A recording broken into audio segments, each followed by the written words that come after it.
नाज़रीन अस्सलाम वालेकुम and good evening and a very happy new year. Ali Bukhari का सलाम आपको पहुँचे। कानून और आपका पहला शो जो मैं कर रहा हूँ इस साल। मैं जानता हूँ मैं कुछ छुट्टियों पे था और कुछ अर्सा आपसे मेरी मुलाकात नहीं रही है, लेकिन अब 4 हफ्ते बाद दोबारा मुलाकात हो रही है। उम्मीद रखता हूँ कि मेरी एब्सेंस में मेरे पीछे जो मेरे स्टाफ मेंबर्स थे उन्होंने आपका ख्याल रखा होगा। हमारा जो शो उन्होंने कंटिन्यू किया होगा। खालिद जराल थे और मिस बेली पर्किंस थी जिन्होंने मेरी एब्सेंस में इस शो को जारी रखा। मुझे ज़रूर अपनी फ़ीडबैक दीजिएगा, मुझे बताइएगा कैसा रहा आपका एक्सपीरियंस उनके साथ और क्या हमें उस चीज़ को कंटिन्यू करना चाहिए कि नहीं।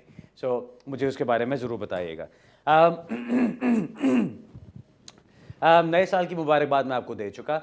इसके अलावा आप जो मेरी तरफ थोड़ी मुबारकबाद आपकी तरफ से शायद बनती हो वो ये है कि जैसा मैंने वादा किया था, हस्बे वादा साउथ हॉल ऑफिस हमारा तैयार हो रहा है और साउथ हॉल ऑफिस हम इंशाल्लाह अगले 2 हफ्ते में ऑपरेशनल कर देंगे। मेरा अपना टारगेट ये है कि 13 और 20 के दरमियान किसी डेट को हम वहाँ पे अपने काम को शुरू कर देंगे और इंशाल्लाह साउथ हॉल में भी फिर आपसे मुलाकात हो सकती है। वहाँ पे हमारी प्रॉपर प्रेजेंस बन जाएगी। ये तो वो चीज़ होगी। बाकी जिस तरह से हर हफ्ते मैं बताता होता हूँ, हमारा जो शेड्यूल चलेगा, कल सुबह तो मैं कोर्ट में हूँ, परसों वेंसडे को इंशाल्लाह इल्फर्ट में मुलाकात हो सकती है लोगों से और फ्राइडे को इंशाल्लाह मैनचेस्टर में मुलाकात होगी। मैनचेस्टर भी गए हुए काफ़ी देर हो गई है। मेरी इन छुट्टियों की वजह से मैं तो बिल्कुल फ्रेश होकर वापस आया हूँ। मुझे तो ऐसा लगता है कि मैं पता नहीं कौन से डब्बे के अंदर बंद था और मुझे थोड़ा सा मौका मिल गया है निकलने का। लेकिन अच्छी बात यह है कि मुझे काम बहुत अच्छा भी लगता है और मैंने काम को बहुत मिस भी किया है। इसलिए मैं बहुत फ्रेश होकर और नए आइडियाज़ के साथ वापस आया हूँ। जब नए आइडियाज़ की मैं बात करता हूँ तो उसके अंदर सबसे पहली चीज़ जो मैं यहाँ पे मेंशन करना चाहता हूँ, जिसका लोगों को हमेशा से एक इंफॉर्मेशन भी मिलती रहती है लेकिन फिर भी एक प्रॉपर कंप्लीट पिक्चर नहीं मिलती। अभी भी यूके में जो बहुत सारे वकील ऐसे हैं जो कि कोई ना कोई एप्लीकेशंस करने की कोशिश करते हैं और क्लाइंट्स को या तो सही तरह से बताते नहीं हैं कि उस एप्लीकेशन में क्या हो रहा है या उनको खुद पता नहीं होता। लेकिन जो हालात हैं और जो सच्चाई है वो ये है कि यूके के अंदर जो इमिग्रेशन के हालात हैं वो बहुत ज़्यादा सख्त हो चुके हुए हैं और ये आगे से सख्ती की तरफ ही जा रही हैं और इसमें नरमी नहीं आ रही। लेकिन इसका मतलब ये नहीं कि कोई और रास्ता नहीं है। इसका मतलब ये है कि दुनिया, जो बाकी भी दुनिया मौजूद है, जो पूरी यूके से बाहर भी निकल के दुनिया है, वो सारी आपके लिए ओपन है।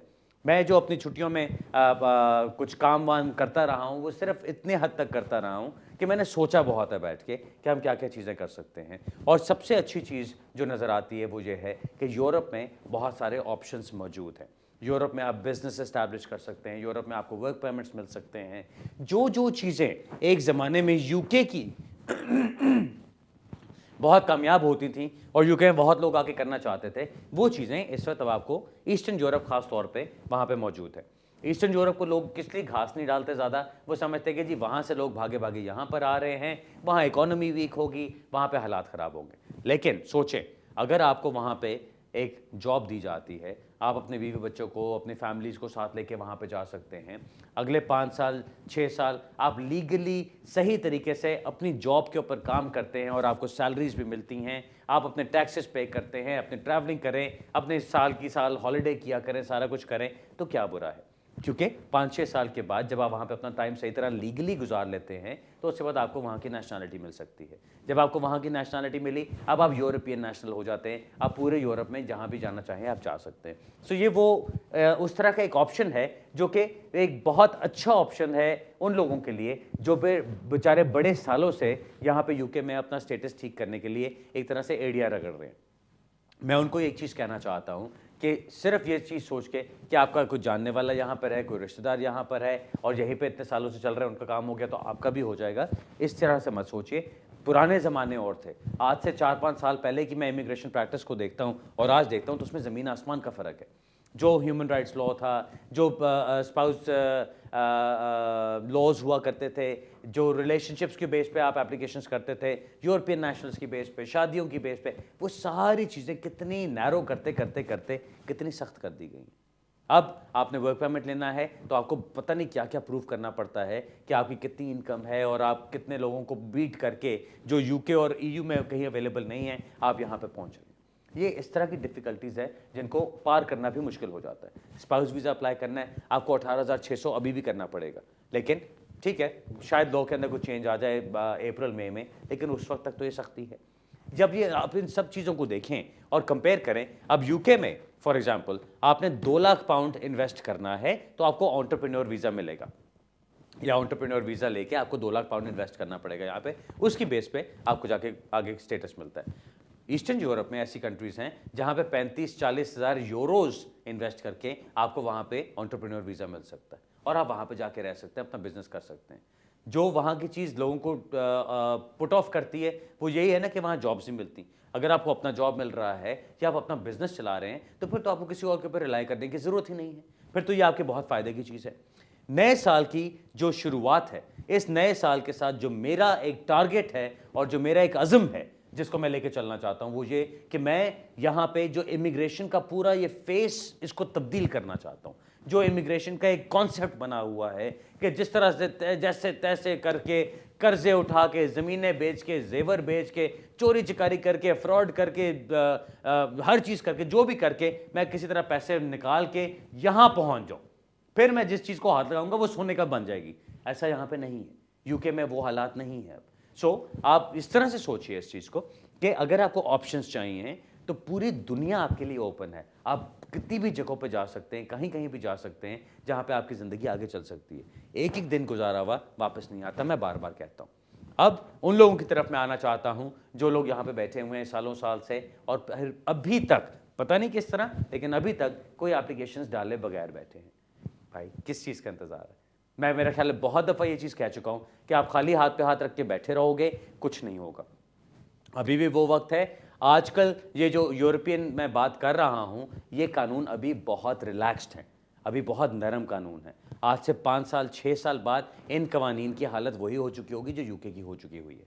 सो बेहतर है इनका जल्द से जल्द फ़ायदा उठाइए, अपनी ज़िंदगियों को ओपन करें, अपनी ज़िंदगियों को ऑप्शंस दें ताकि आप कहीं और जा सकें।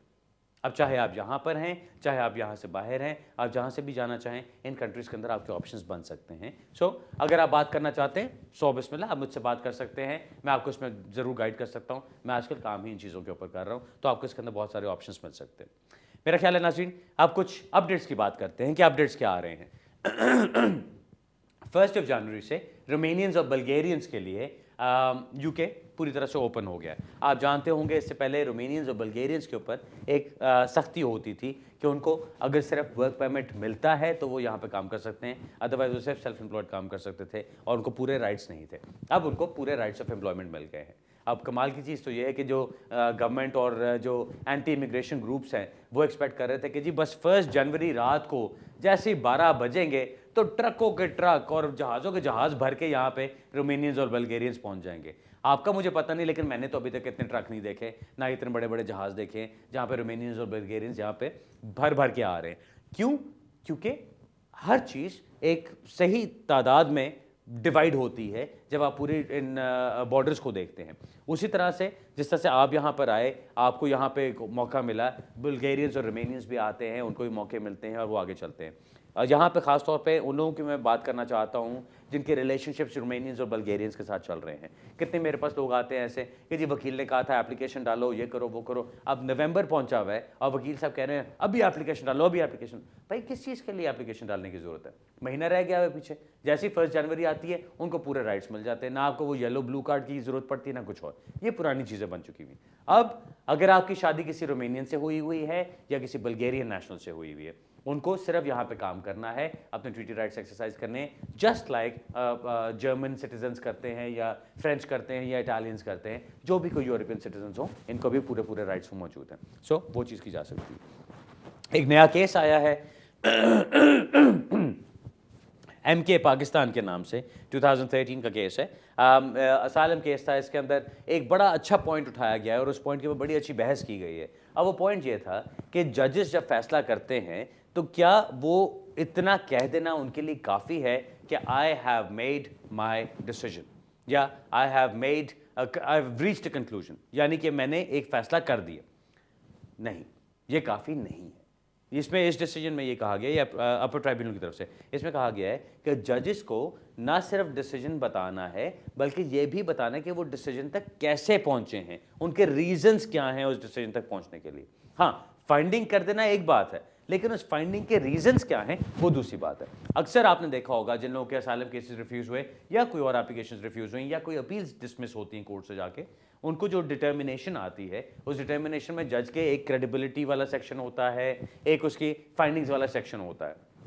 वो फाइंडिंग्स के अंदर उससे सब बताना होता है कि वो क्या क्या आखिर में फैसला कर रहा है। कई दफ़ा कहता है I find the appellant to be a credible witness, I find the appellant not to be a credible witness. कई दफ़ा वो कहता है कि जी मुझे अपेलेंट की इस बात पे एतबार नहीं, इस बात पे एतबार है, इस पे नहीं है। अब ये सब बातें कह देना खाली काफ़ी नहीं है, इन सब बातों के साथ जज को बताना है कि ये क्यों कहा जा रहा है।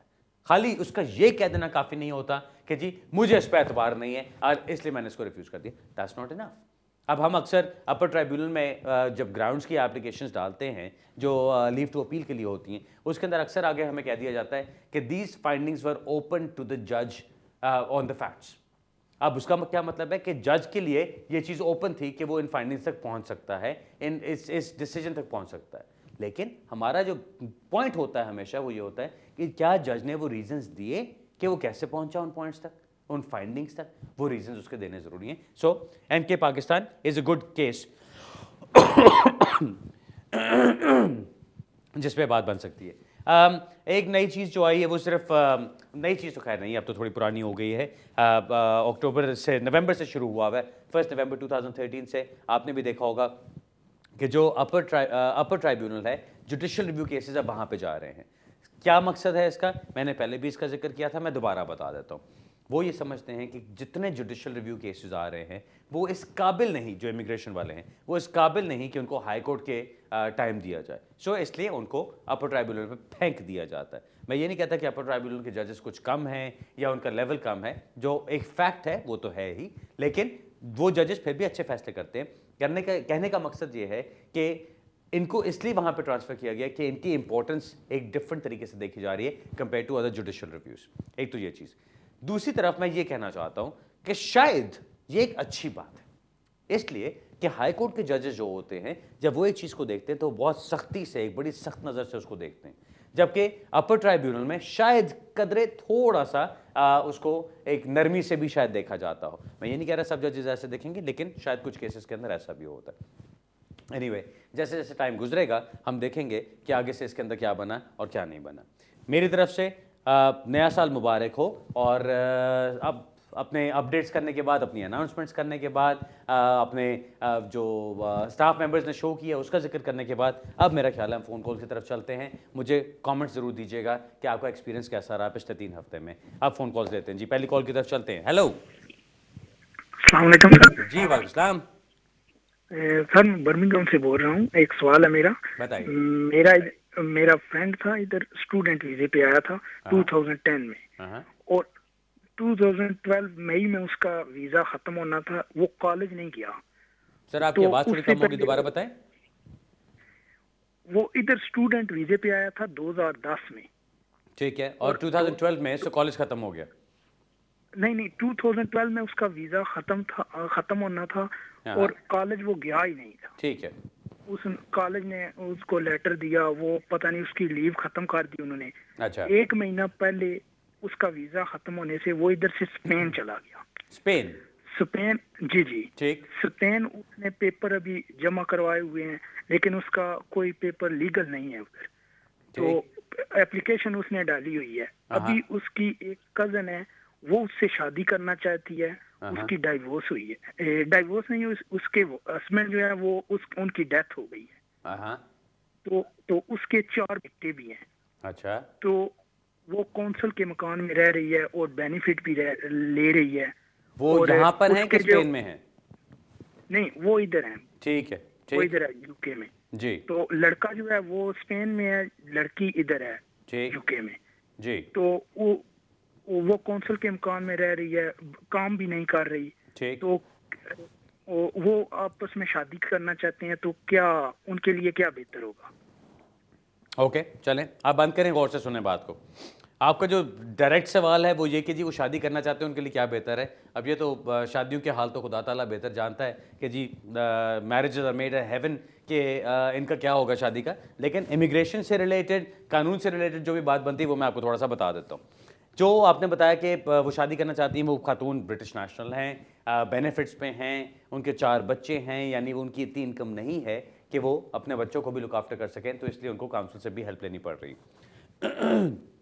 अब इंसाफ से वो शादी करना चाहें, शादी तो करना चलें, कोई मुश्किल काम नहीं है, ब्रिटिश नेशनल हैं, वो आराम से जाएं स्पेन में जाके दोनों शादी कर लेते हैं, शादी करके उसके बाद वो वापस आ जाते हैं और यहाँ आके फिर वो कहती हैं कि जी अब मैंने उनको स्पॉन्सर करना है और मैंने उनको यहाँ पे लेकर आना है। इंपॉर्टेंट चीज़ यहाँ पे क्या होगी, अगर तो वो काम कर रही हैं और 18,600 से ज़्यादा कमा रही हैं, अगर 18,600 से ज़्यादा कमा रही हैं, तो अपने हस्बैंड को वो स्पॉन्सर करके इमिग्रेशन रूल्स के मुताबिक यहाँ पे लेकर आ सकती हैं। ठीक है जी, ये तो एक चीज़ होगी। मुझे नहीं लगता कि ऐसा हो सकता है अभी, क्योंकि जो आपने बताया उसमें मुझे नहीं लगता कि उनके काम करने का कोई सेंस बन रही है। दूसरी चीज़ जो हो सकती है वो ये हो सकती है कि एक खातून उठ के चली जाए स्पेन और कहें कि जी मैं as a British national Spain में जाके रहूँगी, वहाँ काम करूँगी, वहाँ शादी करूँगी और वहाँ सारा कुछ चलाऊँगी। जाती हैं वहाँ पे इन साहब से शादी कर लेती हैं और काम शुरू कर देती हैं। अब इनको काम करते हुए 2-3 महीने गुजर जाते हैं, अपने हस्बैंड को ये वहाँ पे as a European national, because अब याद रखें वो ब्रिटिश नेशनल हैं who is exercising treaty rights in Spain. अब वो स्पेन में जाके अपने हस्बैंड को as a European dependent apply कर सकती हैं और उनके हस्बैंड को वीज़ा मिल जाएगा, उनका फैमिली रेजिडेंस परमिट लग जाएगा। अब वो वहाँ पे रह रही हैं, अगर तो वहीं पे रहना चाहती हैं तो ठीक है। अगर वो कहती हैं कि नहीं जी मैंने वापस जाना है यूके और मैं यूके आना चाहती हूँ, तो वो यूके आने के लिए फिर अपने हस्बैंड को साथ लेकर आ सकती हैं, क्योंकि उसके अंदर फिर वो ये कह सकती हैं कि मैं यूरोपियन नेशनल हूँ जो वापस अपनी कंट्री में आ रही हूँ, सो मुझे as a returning European national treat किया जाए। उसके अंदर फ़ायदा ये हो जाएगा कि उनको इमिग्रेशन रूल्स में से गुजरना नहीं पड़ेगा, इमिग्रेशन रूल्स के बाहर उनका काम सारा हो जाता है। थोड़ा सा टेक्निकल होता है पहली दफ़ा सुनने में अगर आपको नहीं पता इन रूल्स के बारे में, कोई घबराने वाली बात नहीं है। जिस तरह से मैंने आपको बताया काम हो सकता है उनका, अगर वो वहाँ पे मूव हो जाती हैं तो उनका मूव होना उसके लिए ज़रूरी होगा। अगर वो उसको करने को तैयार हैं तो उनका काम हो सकता है। बाकी जिस तरह से मैंने बताया, अगर वो यहीं पर आके रहना चाहते हैं और शादी करके वो खातून वापस आ जाती हैं और कहती हैं मैं यहीं से बुलाना चाहती हूँ, तो उनको फिर 18,600 की इनकम अभी दिखानी पड़ेगी, उसके बगैर काम नहीं होगा। ऑलराइट सर, अगला सवाल लेते हैं जी। हेलो हेलो, अस्सलाम वालेकुम। वालेकुम। सर मेरा एक सवाल था कि मैं 2003 25 सितंबर को इस मुल्क में आया था एज अ स्टूडेंट। ठीक, 2003 जी जी। कंटिन्यूसली मेरा जो वीज़ा है एक्सटेंड रहा है एज अ स्टूडेंट अप ठीक। टिल 2014 अगस्त 2014 तक। ठीक। तो अचानक क्या हुआ कि हमारा कॉलेज जो है वो बंद हो गया और वीज़ा हमारा कर्टेल हो गया अगस्त तक। ठीक। सो मेरा 1 महीना रहता था 28 days to complete continuously to legal in this country. एक मिनट सर, आपने अभी बताया कि आपका वीजा चल रहा था अगस्त 2014 तक। जी हाँ, लेकिन कॉलेज बंद हो गया और वीजा कर्टेल हो गया। किस डेट को कर्टेल हुआ? 20th of August 2013 तक। हाँ 13, ओके चलें, अगस्त 2013 को उन्होंने कर्टेल कर दिया, तो आपके 10 साल पूरे नहीं हुए। जी ठीक। तो मैंने बड़ी सजेशन ली सबसे, किसी ने कहा कि नहीं आप सेटल आर डाल दें, 1 महीने का कोई फर्क नहीं पड़ता। किसी ने कहा नहीं नहीं नहीं आप ऐसा ना करें, आप FLRO डाल दें और जो है एक्सटेंशन लें और फिर आप जो है वो 1 महीने के बाद आप सेटल आर डाल दीजिएगा। ठीक। तो मैंने ऐसे ही किया, मैंने पहले FLRO एप्लीकेशन डाल दी और उसके बाद फिर 1 महीने बाद मैंने सेटल LR की एप्लीकेशन डाल दी। मेरे 10 इयर्स कंप्लीट हो गए। ठीक। क्योंकि मेरा FLRO का अभी फिंगरप्रिंट्स भी नहीं हुए थे जी। लेकिन अभी 1 महीने पहले इन्होंने दोनों ही एप्लीकेशन मेरी रिफ्यूज करके भेज दी। अच्छा। सो मैं परेशान इस बात पे हूँ कि जब मेरे 10 साल लीगल पूरे भी हुए हैं और मैंने एक दिन भी इस मुल्क के अंदर इलीगल नहीं गुजारा है जी। सो किस बेस पे इन्होंने मेरी दोनों एप्लीकेशन सर जी किस बेस पे रिफ्यूज किया वो भी तो बताइए ना मुझे। तो अब आपने सिर्फ इतना बताया कि उन्होंने वापस करके रिफ्यूज करके भेज दी, अब मुझे कोई रीजंस भी तो बताइए। अब ये चीज़ ऐसी है कि मैं आपको इसके ऊपर यहाँ पे बैठ के जवाब इसलिए नहीं दे सकता कि मुझे उसको लेटर को देखना है, उसको पढ़ना है कि उसमें लिखा क्या हुआ है। उन्होंने ये लिखा है कि आपके 10 इयर्स लीगली इस मुल्क में कंटिन्यूस नहीं हुए हैं और आपका बच्चा भी जो है अभी उसको 6.5 साल हुए हैं, 7 साल भी नहीं हुए हैं, तो हम आपको फर्दर लीव टू रिमेन नहीं दे सकते। आपका वकील है कोई?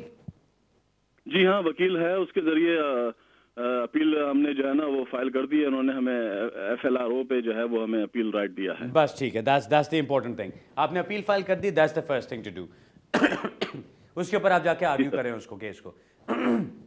बिकॉज जो मुझे चीज़ नज़र आ रही है वो ये है कि आपको, क्योंकि उन्होंने अपील का राइट भी दिया है, जब आपकी एफएलआर एप्लीकेशन डाली गई थी, उस एफएलआर एप्लीकेशन का मतलब ये है कि आपकी लीव टू रिमेन खत्म होने से पहले आपने एप्लीकेशन डाली है। सो सेक्शन 3C के मुताबिक आपकी वो लीव कंटिन्यू हो रही है।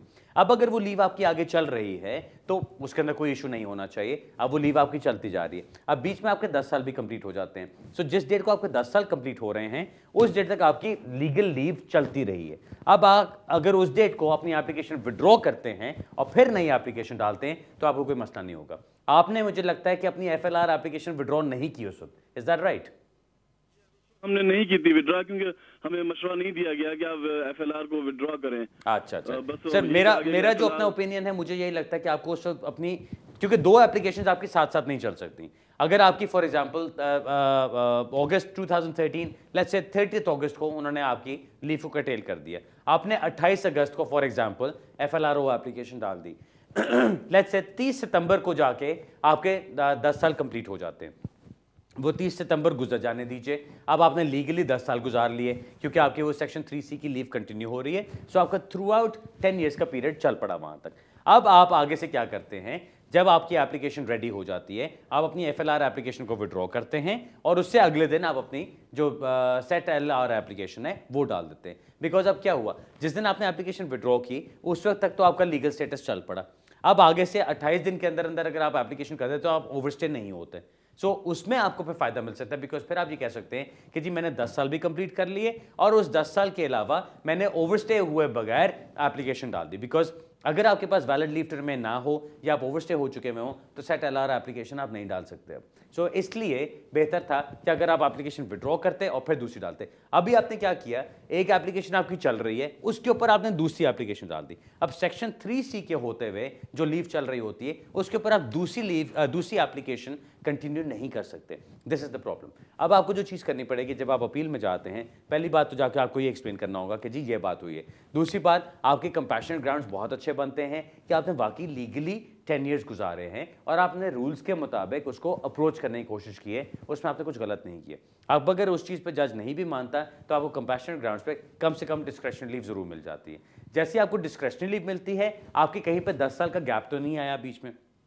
अगर कोई गैप नहीं आया तो आप दोबारा अप्लाई कर सकते हैं कि look I have valid leave to remain now, 10 साल मेरे कंप्लीट हो चुके हैं, मैं दोबारा उसकी बेस पे अप्लाई कर रहा हूँ। सो वो चीज़ की जा सकती है। अगेन थोड़ी सी टेक्निकल बात आ जाती है बीच में, बेहतर है अगर आप अपने वकील से मशवरा कर लीजिए, जो अगर समझते हो इस चीज़ को सारी बात को, तो वो अच्छी तरह समझ लें। मुझसे मिलना चाहें ऑफ कोर्स आप मुझसे आके मिल सकते हैं, मैं कोशिश करूँगा कि मैं आपको सारा कुछ एक्सप्लेन कर दूँ और अगर कुछ और करने की ज़रूरत पड़ती है आगे तो हम उसको आगे देख सकते हैं। ठीक है जी नाज़रीन, अब मेरा ख्याल है एक ब्रेक का टाइम हो रहा है, ब्रेक से वापस आते हैं तो सवाल जवाब का सिलसिला जारी रखेंगे। मिलते हैं थोड़ी सी देर में। होते हैं अगर जज का डिसीजन बिल्कुल अहमकाना डिसीजन है, अगर जज का डिसीजन अच्छा है तो फिर चांसेस ऑब्वियसली उसके मुताबिक चलते हैं। ये चांसेस की बात ऐसे नहीं होती सर कि उन्होंने जाना है कि नहीं जाना, ये सब डिपेंड करता है जज के डिसीजन के ऊपर। अगर डिसीजन ऐसा है कि उसके अंदर जज ने प्रॉपरली डिसीजन को रीजन आउट नहीं किया या उसने लॉ सही तरह से अप्लाई नहीं किया, तो फिर on the point of error of law home office जज के खिलाफ जा सकता है आगे। लेकिन अगर जज का डिसीजन बिल्कुल साउंड है, जिस तरह से लॉ कहता है, जिस तरह से रिक्वायरमेंट्स है लॉ की, उसके मुताबिक बिल्कुल प्रॉपरली लेड आउट डिसीजन है, then there is no reason for them to go against it, फिर वो उसको एक्सेप्ट कर लेते हैं। सो इसमें चांसेस की बात नहीं होती, it all depends on the merits. अगर वो उसको पढ़ के उनको नजर आता है कि इसके अंदर जज ने कोई एरर ऑफ लॉ किया है, देन दे फील कि मेरिट बनता है कि उसको चैलेंज किया जाए। अगर उनको नजर आता है कि कोई एरर ऑफ लॉ नहीं है जिसको चैलेंज किया जाए, then they just have to accept it. Alright जी, अगला सवाल लेते हैं जी। हेलो हेलो, अस्सलाम वालेकुम अली भाई। आपका प्रोग्राम बहुत अच्छा है, हैप्पी न्यू ईयर। काफी डिटेल्स से आप इंफॉर्मेशन देते हैं। Thank you. वैसे मेरा ये था कि मैं यहाँ ब्रिटिश नेशनल हूँ, मुझे 7 साल हो गए इस कंट्री में, तो मैंने अपने हस्बैंड को बुलाना है। अच्छा अली भाई, अगर मैं 7 दिन काम करूँ फिर मेरी 18,000 बड़ी मुश्किल से बनती है सैलरी ना, जिसमें से काट करा 1200 मुझे मिलेगा, 1000 पाउंड किराया, 200 बिल चले जाएंगे, फिर खाएंगे हम कहाँ से? पहली बात ये। दूसरी, अगर मैं स्पाउस बुला लेती हूँ हस्बैंड को, तो 5 साल का उनको वीजा मिलेगा या 5 साल बाद इंडेफिनेट मिलेगा, या वो कितनी देर कंट्री से बाहर रह सकते हैं? 3 महीने, 6 महीने, कितना उनका है? तो दूसरा ये पूछना था कि अगर वो, क्योंकि उनका उधर बिजनेस सेट है, जाहिर है इधर आने जाने का उनका कोई सिस्टम हो जाए, या फिर ये है कि अगर मैं स्पाउस नहीं कर सकती, विजिट वीजा अगर मैंने बुलवाना है, विजिट 6 महीने का आ जाए, फिर दोबारा विजिट आ जाए, इस तरह का रूट बन रहा है कोई, मैं बहुत कंफ्यूज हूँ, मुझे समझ नहीं लग रही कि मैं उनको कैसे यहाँ बुलाऊँ ना। अच्छा अच्छा। और इनका जो जुडिशियल रिव्यू है, किसी ने अपील भी डाली हुई ना हाई कोर्ट में, शायद मार्च में डिसीजन आए, वो आपको कोई है इन्फॉर्मेशन तो वो भी बता दें। ओके, चलिए बताता हूँ। Thank you so much. You welcome जी। आपने जिस तरह से सवाल पूछा ना, आपने इधर की सारी बातें इकट्ठी पूछ ली और उसको सारी बातों को सुन के, और फिर क्योंकि मैं रोज़ाना इनके साथ डील करता रहता हूँ, इसलिए शायद अपने एक्सपीरियंस से मैंने समझ लिया कि आपका सवाल क्या है एग्जैक्टली, आपकी सिचुएशन क्या है। जहाँ तक मुझे समझ आ रहा है आपकी बात सारी ये है कि आपकी सिचुएशन ये, आप ब्रिटिश नेशनल हैं, 7 साल से आप यहाँ पे रह रही हैं, अगर आप काम करती भी हैं, फुल टाइम भी काम करती हैं, 7 दिन भी करती हैं, तब भी जाके 18,000 के पास पहुँचती हैं आप, आपकी इनकम थ्रेशोल्ड को आप फिर भी मीट नहीं कर सकती हैं। आपके हस्बैंड हैं वो अपनी कंट्री में बिजनेस भी कर रहे हैं, आप ये देखना चाहती हैं कि अगर उनको यहाँ पे लाया जाता है तो वो कितनी देर उनको यहाँ पे रहना पड़ेगा, इंडेफिनिट लीव में कितना टाइम लगेगा और किस तरह चलेगा।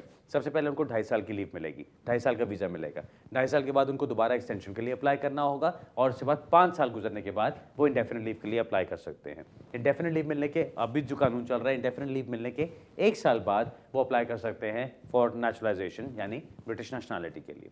ये तो उनकी नेशनलिटी तक की रूट हो जाती है। अगर आप बात करती हैं कि जी वो 1 साल में कितनी देर यहाँ पे रह सकते हैं और कितनी देर बाहर रह सकते हैं ताकि अपना वो बिज़नेस भी अगर कंटिन्यू करना चाहें तो क्या होगा, आपने ये देखना है कि किसी भी सूरत में 1 साल में 180 दिन से उन्होंने ज़्यादा बाहर नहीं रहना, क्योंकि अगर वो रहते हैं बाहर तो वो आपके लिए प्रॉब्लम डाल सकती है एप्लीकेशन के अंदर, उनको इंडेफिनिट लीव नहीं मिलेगी। तीसरी चीज़, जो मोटी चीज़, सबसे इंपॉर्टेंट चीज़ बनती है, आपने बताया कि आपकी इनकम बन रही है 18,000 अगर आप पूरे 7 दिन काम करती। आपने साथ ये भी बताया कि आपके हस्बैंड भी वहाँ पे बिजनेस कर रहे हैं। अब अगर उनके बिजनेस की कोई इनकम है, उस बिजनेस की इनकम को भी आप ऐड कर सकती हैं अपनी इनकम के लिए। सो फॉर एग्जांपल आपकी इनकम 10,000 बनती है, बाकी इनकम अगर वो अपने बिजनेस से उठा सकते हैं तो दैट्स फाइन। सो आप दोनों इनकम्स को ज्वाइन करके उसकी बेस पे भी वो यहाँ पर आ सकते हैं। अगर आप कहते हैं कि जी मैं उनको स्पाउस वीज़ा पे ना बुलाऊं और मैं उनको विजिट वीज़ा बुला लूँ, वो आते जाते रहें, वो आपकी मर्जी है, लेकिन फिर उनको यहाँ पे काम करना अलाउड नहीं होगा, ये चीज़ याद रखिए। दूसरा, जब भी आप विजिट के लिए अप्लाई करेंगे उनके लिए, तो हो सकता है आपको ये थोड़ी सी प्रॉब्लम पड़े कि वो कहें कि जी ये विजिट के लिए आ रहे हैं यहाँ पे, वो आके रुक जाएंगे यहाँ पे, वापस नहीं जाएंगे, तो उसके लिए आपको सारी उनकी वहाँ की इन्फॉर्मेशन देनी पड़ेगी। मेरा ख्याल है आपको शायद गालिबन इस चीज़ का नहीं पता कि आप दोनों इनकम को कंबाइन करके भी अप्लाई कर सकते हैं। तीसरी चीज़ एक और है, अगर आपकी इनकम की कोई शॉर्टेज बनती है, यानी आपके 18,000 से कम, आपके 18,600 से आपकी कोई इनकम शॉर्टेज कम है उससे, तो आप क्या कर सकते हैं। जो आपकी शॉर्टेज बनती है, फॉर एग्जांपल 18,600 होना चाहिए, आपकी इनकम बनती है 16,000, आप क्या करते हैं, वो 18,600 में से उस 16,000 को माइनस करें तो पीछे आपका 2,600 बना, उस 2,600 को आप मल्टीप्लाई करें बाय 2.5 और उसको आप ऐड कर दें 16,000 के अंदर। अब वो 16,500 के अंदर आपने उसको ऐड करके जो आपका अमाउंट बनता है, अगर 6 महीने वो अमाउंट आपके पास मौजूद है आपकी सेविंग्स के अंदर, तो वो भी आप उसकी बेस पे भी अप्लाई कर सकते हैं, फिर भी आपको पूरी इनकम दिखाने की ज़रूरत नहीं है। सो डिफरेंट ऑप्शंस हैं जिसके ऊपर आप चल सकती हैं। जो आपने सिचुएशन अभी बताई, जितनी इन्फॉर्मेशन आपने दी उसके मुताबिक तो मैं आपको यही बता सकता हूँ। मुझे इंपॉर्टेंट चीज़ जो आपके केस में नज़र आ रही है, शायद जहाँ पे जाके आपका कुछ डिफरेंस आ जाए ओपिनियन में, वो यही है कि आपकी हस्बैंड की जो इनकम है वो भी आपके साथ ऐड हो सकती है। सो अगर उनकी इनकम इतनी ज़्यादा बन जाती है जो पिछले 1 साल में या 6 महीने वो दिखा सकते हैं और प्रूव कर सकते हैं, तो वो दोनों इनकम्स कंबाइन करके भी आप कर सकते हैं। तीसरी चीज़ जो आपकी फाइनल थी कि जी वो जो केस है वो कितनी देर का केस है, कब डिसीजन आना, उसमें केस किया गया था MM आदेश, उसके अंदर अभी तक हाईकोर्ट का फैसला आ चुका हुआ है। हाईकोर्ट में जज ने कहा था कि 13-14 हज़ार की रेंज में आपकी इनकम होनी चाहिए, तो वो इनकम थ्रेशोल्ड इसके अंदर ठीक रहेगा और जो होम ऑफिस को एक्सेप्ट करना चाहिए।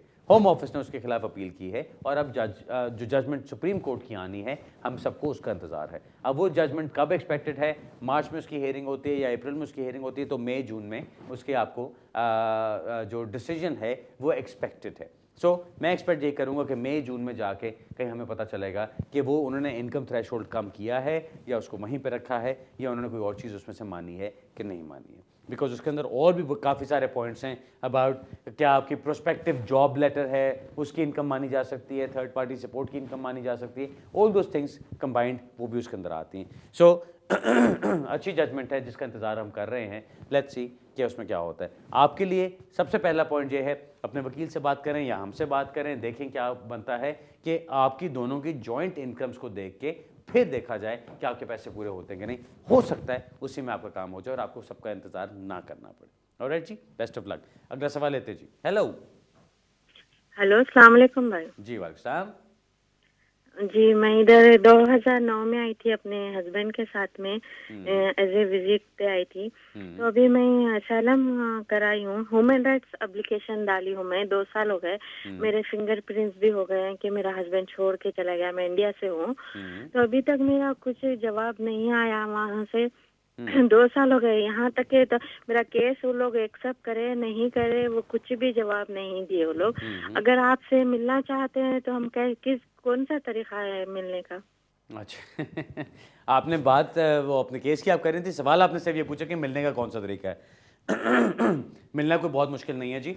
4 ऑफिसेज हैं हमारे जहाँ पे आप मिल सकती हैं। आपने सिर्फ ऑफिस के हमारे जो वो फ्री फ़ोन नंबर है, आप सिर्फ उस पर नंबर पे फ़ोन कीजिए, वहाँ पे आपको ऑप्शंस मिल जाएंगे। आप जिस ऑफिस में जाना चाहती हैं उस ऑफिस का ऑप्शन दबाइए, वहाँ पे आप रिसेप्शन पे बात कर लीजिए, उनसे आप टाइम ले लीजिए। ये तो मिलने का आपका तरीका हो जाएगा। इसके अलावा आप स्काइप पे बात करना चाहें तो स्काइप पे भी हमारी कॉन्वर्सेशन हो सकती है, वो भी कोई मुश्किल नहीं है, और आप फ़ोन पे भी कंसल्ट कर सकती हैं। ये तो मिलने की बात होगी, इसको तो आप साइड पे कर लें। जो आपने बात पूछी कि जी वो असाइलम किया और अभी तक उसका जवाब, सॉरी असाइलम कह रहा हूँ, आपने ह्यूमन राइट्स की एप्लीकेशन डाली और उसका अभी तक जवाब नहीं आया। कोई वो ऐसी बात नहीं है कि आप उसके अंदर बहुत घबराएं। सिर्फ इस चीज़ का ख्याल रखिएगा कि आपका एड्रेस करंट उनके पास मौजूद है। अगर आपका सोलिसिटर था तो उसका करंट एड्रेस उनके पास मौजूद है, क्योंकि कई दफ़ा ऐसा भी होता है कि आप समझ रहे हैं कि अभी तक जवाब ही नहीं आया और होम ऑफिस ने आपके किसी पुराने एड्रेस के ऊपर जवाब भेज दिया होता है। मेरा मशवरा आपको यही होगा, अगर आप इंतज़ार और नहीं करना चाहती हैं, 10 पाउंड का चेक लगाइए, अपनी सब्जेक्ट एक्सेस रिपोर्ट मंगवा दीजिए। वो सब्जेक्ट एक्सेस रिपोर्ट जो आएगी उसके अंदर आपको होम ऑफिस की फ़ाइल की पूरी कॉपी मिल जाएगी, जिससे आपको पता चल जाएगा कि आपके केस में अभी तक क्या हो रहा है। अगर केस का फैसला हो चुका, किसी गलत एड्रेस पे भेज चुके, तो वो भी पता चल जाएगा। अगर नहीं हुआ और अभी तक एप्लीकेशन पेंडिंग है तो वो भी पता चल जाएगा। उसके बाद फिर आप फैसला कर सकती हैं, डिसाइड कर सकती हैं कि आपको आगे से क्या करना है। हमारी हेल्प की ज़रूरत हो तो हम हाजिर हैं। आपको मैंने बता दिया आप मुझसे किस तरह रब्ता कर सकती हैं। ऑलराइट जी, अगला सवाल लेते हैं। हेलो जी। हेलो, अस्सलाम वालेकुम बुहारी साहब। बुहारी साहब, मैं राबिया बात कर रही हूँ लंदन से जी। तो एक्चुअली मेरा आपसे एक छोटा सा सवाल था। मेरी शादी हुई थी 2011 अगस्त में एक बेल्जियन नेशनल के साथ। ठीक। तो हम लोगों की सेपरेशन हो गई इन सितंबर 2012। तो अभी जो है वो रिसेंटली मैं अपने ट्रीटी राइट्स यहाँ पे एक्सरसाइज कर रही हूँ एज अ डिपेंडेंट, और हम लोगों का आपस में कोई कनेक्शन नहीं है। तो मैं ये पूछना चाह रही थी कि मैं अपना इंडेफिनिट कैसे और कब अप्लाई कर सकती हूँ। एक मिनट रुकिए, आपने पहले ये बताया कि आपकी शादी हुई बेल्जियन नेशनल के साथ, राइट? जी जी। सो आप ट्रीटी राइट्स कैसे एक्सरसाइज कर रही हैं मैडम? आपके पास तो नेशनैलिटी कौन सी है आपकी? मेरी पाकिस्तानी नेशनैलिटी है और मैं यहाँ पे उनकी डिपेंडेंट के तौर पे मुझे 5 साल का वीजा मिला हो। हाँ, आपके ट्रीटी राइट्स कोई नहीं बनते। ट्रीटी राइट्स सिर्फ आपके हस्बैंड ने एक्सरसाइज करने हैं, बिकॉज वो बेल्जियन नेशनल है। ठीक है, सिर्फ वो एक्सरसाइज कर सकते हैं। आप जो हैं एज अ पाकिस्तानी नेशनल, आप उनकी डिपेंडेंट के तौर पे एज एन EEA डिपेंडेंट आप चल रही हैं, तो वो आपका वीज़ा अभी तक चल रहा है। शादी आपने बताया कि आपकी 2011 मई में हुई है। 2014 मई में आपकी शादी को कम से कम 3 साल हो जाते हैं। अगर आपकी कोहैबिटेशन को कम से कम 1 साल गुजरा है यूके में, और आपने बताया कि आपकी सेपरेशन हुई थी सितंबर 2012 में, सो इसका मतलब कोहैबिटेशन को तो आपका 1 साल गुजर चुका है। अब ठीक है, आप चाहे अलहदा रह रहे हैं एक दूसरे से, अभी तक आपकी डिवोर्स तो नहीं हुई है, सो इसका मतलब शादी आपकी कायम है अभी। जब आपकी डिवोर्स होती है, अगर आपकी डिवोर्स होती है, खुदा ना करे, लेकिन अगर आपकी डिवोर्स होती है और वो आपकी शादी की डेट से 3 साल के बाद होती है, तो आप अपने ट्रीटी राइट्स को, ट्रीटी राइट्स कह रहा हूँ, अपने जो आपको राइट्स मिले हुए हैं एज अ डिपेंडेंट, आप वो अपने राइट्स को रिटेन कर सकती हैं। वो रिटेंशन ऑफ राइट्स की बात आ जाती है। रिटेंशन ऑफ राइट्स का क्या मतलब है कि आपको जो राइट मिला हुआ है as a family member of a European national exercising treaty rights in the UK, वो राइट आप रिटेन करते हैं डिस्पाइट द फैक्ट कि आपकी डिवोर्स भी हो गई है और आप अपने हस्बैंड के साथ नहीं रह रही। वो सिर्फ तब किया जा सकता है अगर कम से कम 1 साल की कोहैबिटेशन आपकी यूके में है, कम से कम 3 साल आपकी शादी कायम रही है, कम से कम कम से कम नहीं, जो सारा 5 इयर्स का पीरियड आपकी शादी से शुरू होता है, यानी मई 2011 से लेके मई 2016 तक, आपके 5 साल पूरे बनते हैं। आपको ये दिखाना होगा कि आप अपने आप को लुक आफ्टर करती नहीं हैं, आप यहाँ पे रहती नहीं हैं without any recourse to public funds, और काम करती नहीं हैं और अपने आप को उसी तरह से मेंटेन किया है as if you were a European national. अगर आप वो चीज़ कर सकती हैं, एंड फाइनली अगर आप ये दिखा सकती हैं कि जितनी देर आपकी शादी रही till the time of your divorce, आपके हस्बैंड जो थे ही रिमेन्ड अ क्वालिफाइंग पर्सन। अ क्वालिफाइंग पर्सन वो किस तरह रहते हैं? If he is a European national who is exercising treaty rights. Treaty rights exercise करने का तरीका क्या होता है? या आप सेल्फ एम्प्लॉयड होते हैं, या आप एम्प्लॉयड होते हैं, या आप स्टूडेंट होते हैं, या आप सेल्फ सफिशिएंट होते हैं, या आप जॉब सीकर्स अलाउंस के ऊपर होते हैं, यानी आप एक्टिवली जॉब ढूंढ रहे होते हैं। इसमें से जिस कैटेगरी में भी आप आते हैं, अगर आप यूरोपियन नेशनल हैं और यूके में 3 महीने से ज़्यादा रहना चाहते हैं, तो you have to be doing something like this. ठीक है जी। सो अगर आपके हस्बैंड, आपकी शादी फॉर एग्जांपल, अब मैं आपको आपके स्पेसिफिक एग्जांपल देता हूँ। आपकी शादी हुई मई 2011 में, हम मई 2011 से 3 साल आगे कर लेते हैं, मई 2014 बन जाता है। सो अगर आपकी खुदा न खास्ता अगर डिवोर्स होती है और वो डिवोर्स आपकी मई 2014 के बाद होती है, तो आपने 2 रिक्वायरमेंट्स पूरी कर ली ऑलरेडी।